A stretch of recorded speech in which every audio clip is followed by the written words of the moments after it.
தேவனே நான் ஓமதண்டையில் இன்னும் நெருங்கி சேர்வதே என் ஆவல் பூமியில். மார்க் 7:27 கொஞ்சம் வாசிக்க பார்க்கலாம். இயேசு அவளை நோக்கி, முந்தி பிள்ளைகள் திருப்தி அடைட்டும், பிள்ளைகளின் அப்பத்தை எடுத்து நாய்க்குட்டிகளுக்கு போடுகிறது நல்லதல்ல என்று. ஆண்டவர் ஏன் இப்படி சொன்னான்னு கேட்டீங்கன்னா, ரட்சிப்பு யூதர்கள் வழியாய் வருகிறது. யோவான் 4:22 ரட்சிப்பு யூதர்கள் வழியாய் வருகிறது. ஆக முதலாவது யூதர்களுக்கு, இரண்டாவது தான் ஆக கானானியருக்கு என்ற கருத்தை ஆண்டு சொல்கிறார். நாய்க்குட்டிகள் என்று ஆண்டவர் சொல்லல, நாய்க்குட்டிகள் என்று அந்த நாட்களில் இந்த யூதர்கள் புறஜாதிகளை எப்படி எண்ணினார்கள், அந்த கருத்தை தான் இங்க கர்த்தர் சொன்னார்.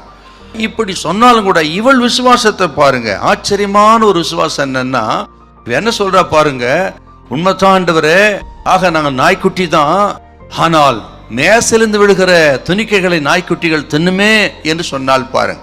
அப்படி என்று சொன்னால் உடனே எனக்கு தேவை நாய்க்குட்டிகள் எப்ப சாப்பிடும்னா, ஆக விழும்பொழுதே சாப்பிடக்கூடியது நாய்க்குட்டிகள். ஆக எனக்கு இப்பவே உங்களிடத்திலிருந்து ஒரு பதில் வேணும், என் தேவை இப்பவே சந்திக்கப்படணும் என்று ஆண்டவரிடத்துல தன் தேவையை அவ்வளவா இருதயத்தை ஊற்றி சொன்னால் பாருங்க.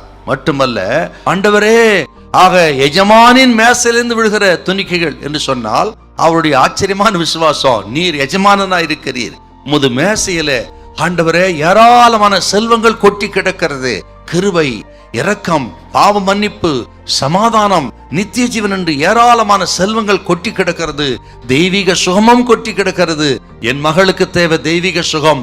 அந்த உமது மேசையிலிருந்து அந்த தெய்வீக சுகத்தை நாய்க்குட்டிகளாகி நாங்க சாப்பிடலாமே என்று இவள் எவ்வளவு விசுவாசத்தோடு ஆண்டவர் கேட்கிறா பாருங்க. இதை பார்த்த ஆண்டவர் இயேசு சொன்ன அற்புதமான வார்த்தை தான் மத்தேயு 15:28 ஸ்திரியே, உன் விசுவாசம் பெரியது, நீ விரும்புகிறவனுக்கு ஆக கடவுன்னு சொல்ல அந்த நிமிஷமே அவள் மகள் சொஸ்தமானார். அருமையான கத்திரி பிள்ளைகளே, இதை கேட்கிறவங்களுக்கு ஆண்டவர் சொல்லுகிறார், அவ்வளவா உங்களை தாழ்த்தி ஆண்டவரை நம்புங்க, அவர் இன்னார்னு விசுவாசிங்க. கர்த்தர் சொல்கிறா, அவளுக்கு அந்த அற்புதத்தை செய்வாரானா. கத்திரி பிள்ளைகளாய் உங்களுக்கு உதவி செய்வது அதிக நிச்சயம். ஆண்டவரை நம்புங்க, விசுவாசிங்க. இப்பவே ஒரு அற்புதத்தை கர்த்தர் உங்களுக்கு செய்வார், சமாதானத்தை தருவார், நிம்மதியை தருவார். உங்களுக்கு மட்டுமல்ல, யாருக்காக ஜெபிக்கிறீர்களோ, யாருக்காக இயேசுவிடத்தில் வருகிறீர்களோ அவர்களுக்கு ஒரு அற்புதத்தை செய்வார். உங்க விசுவாசத்தை கண்டு, உங்கள் தாழ்மையை கண்டு, நீங்கள் இயேசு உயர்த்துவதை கண்டு அவர்களுக்கு ஒரு அற்புதம் நடக்கும். கர்த்தர் கைவிடவே மாட்டார். ஹல்லேலூயா, ஹல்லேலூயா.